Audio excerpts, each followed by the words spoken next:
Bonjour, je suis Angéline Villemot, directrice du centre de formation Harmonie Formation. Donc, nous sommes spécialisés en massage bien-être et dans le cadre de cette vidéo, nous sommes dans l'objectif de faire une question, une réponse. Alors voici la question du jour. Quelles sont tes formations chouchou à enseigner? Alors mes formations chouchou à enseigner, alors, il y en a plusieurs en fait, chaque formation a sa petite spécificité. Alors j'avoue que dans mes chouchous, il y a le hama assis. Pourquoi le hama assis? C'est que déjà la technique en elle-même, je l'aime beaucoup. J'ai énormément travaillé en événementiel, j'ai utilisé le massage assis dans tout un tas d'applications, que ce soit dans des entreprises, des événementiels en tout genre, des rallyes raids, dans différents pays à suivre des équipes sportives, etc. J'ai vraiment eu l'occasion de le pratiquer dans toutes les conditions. J'adore ça.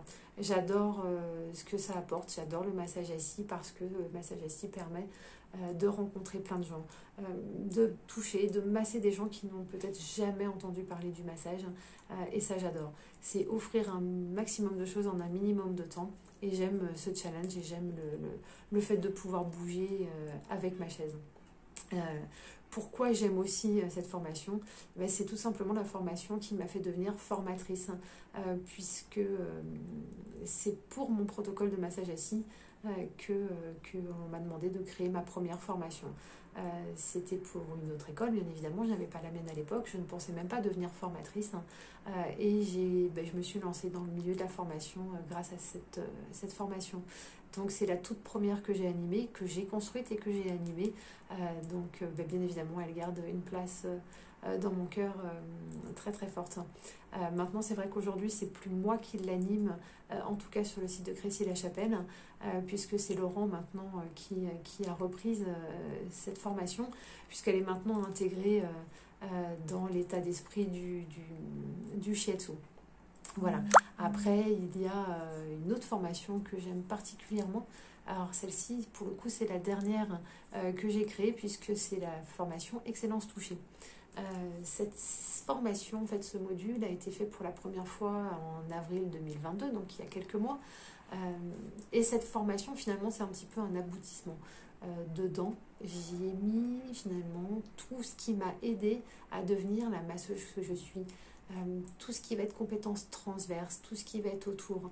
Je suis très intuitive dans ma manière de travailler, je suis très intuitive dans ma manière d'être, d'ailleurs en général. Et cette formation amène aussi à ça. Mais pas que. On va travailler la qualité de présence, la qualité de posture, avec des exercices de Qigong, avec tout des moments de questions-réponses sur le ressenti en massage. Voilà, l'idée, alors j'en dis pas trop parce que j'aime bien garder une petite part en fait sur ce module de surprise, puisque elle se recrée finalement à chaque instant, elle a une base qui est commune, mais finalement à chaque session, à chaque module, on la présente un petit peu différemment en fonction du groupe et de l'énergie du groupe qui est. Voilà, en tout cas, ce jour, ce sont mes deux formations chouchou. Pourquoi? Parce que les deux, finalement, m'ont amené à évoluer. La première m'a fait devenir formatrice, alors que pas 2 secondes, j'avais imaginé un jour former dans ma vie. J'avais peur de prendre la parole en public, j'avais peur de parler devant des gens. J'étais extrêmement timide, même si aujourd'hui, on a tendance à l'oublier. Mais au fond de moi, c'est toujours ça. Donc cette première formation m'a permis de sortir d'une zone de confort et de rentrer dans un monde que je ne soupçonnais même pas, en tout cas pas accessible à moi. Et la deuxième, donc l'excellence touchée, plus parce que finalement elle représente plutôt un aboutissement de qui je suis en fait aujourd'hui en tant que praticienne en massage, et aussi de ce que j'ai envie de transmettre en tant que formatrice. Donc voilà, un petit peu aujourd'hui, quelles sont mes formations chouchou. Et du coup, je vous invite, vous, notamment tous ceux qui sont déjà formés en massage, à nous dire un petit peu en commentaire quelles sont vos formations chouchou. Qu'est-ce que vous préférez pratiquer, pourquoi, comment, enfin voilà. N'hésitez pas à partager votre expérience avec nous. Je suis sûre que tout le monde sera ravi de vous lire. Je vous remercie, je vous souhaite une très belle journée. À bientôt.